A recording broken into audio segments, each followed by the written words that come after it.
கம்பெனிக்கும் போயிட்டு என்னால வீட்டு வேலை பாக்குறதுங்கிறதே பெரிய கஷ்டமா இருக்கும். இதுல 15 நாளைக்கு ஒரு ட்ரிப்பு பூஜை பாத்திரம்லாம் விளக்குவேன். இப்ப அது கூட கிடையாது. மாசத்துக்கு ஒரு நடை கார்த்திகளுக்கு மட்டும் செய்யறது. அப்படி மாசத்துக்கு ஒரு நடை நம்ம விளக்குறதுக்கே நான் ஒரு நாள் டைம் ஒதுக்குனா மட்டும்தான் என்னால செய்ய முடியும்.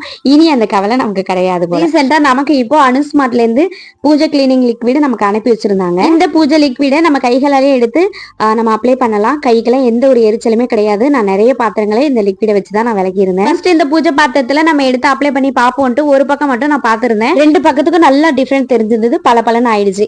இது இல்லாம லட்சுமி அம்மன் விளக்கு எப்படி இருந்துச்சுன்னு உங்களுக்கே தெரியும். பெருசா எந்த ஒரு எஃபெக்டும் நான் போடல.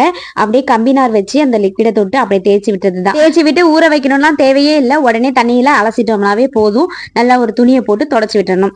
கொஞ்சம் நம்ம இந்த சூட ஏத்தின கரையெல்லாம் இருந்துச்சுன்னா இரும்பு நாரால அந்த லிக்விட தொட்டு அப்படியே தேய்ச்சி விட்டுட்டு கழுவிட்டோம்னா சும்மா பல பலன்னு ஆயிடுது. உங்களுக்கு தேவைப்பட்டா ஸ்கிரீன்ல தெரியற இந்த வாட்ஸ்அப் நம்பருக்கு நீங்க கான்டாக்ட் பண்ணி ஆர்டர் பிளேஸ் பண்ணிக்கலாம். இவங்க கிட்ட பூஜை பாத்திரத்தை விளக்கறதுக்கான லிக்விட்ல இருந்து பூஜைக்கு யூஸ் பண்ற பஞ்சகாவிய விளக்குல இருந்து எல்லா நறுமண பொருளுமே அவங்க கிட்ட இருக்கு. நான் நம்ம வீட்டுல இந்த வருஷ பொங்கலுக்கான பூஜைக்கு யூஸ் பண்ற குத்து விளக்குல இருந்து பூஜை பாத்திரங்கள் எல்லாத்தையுமே நான் இந்த லிக்விட் வச்சுதான் யூஸ் பண்ணி கிளீன் பண்ணிருக்கேன்.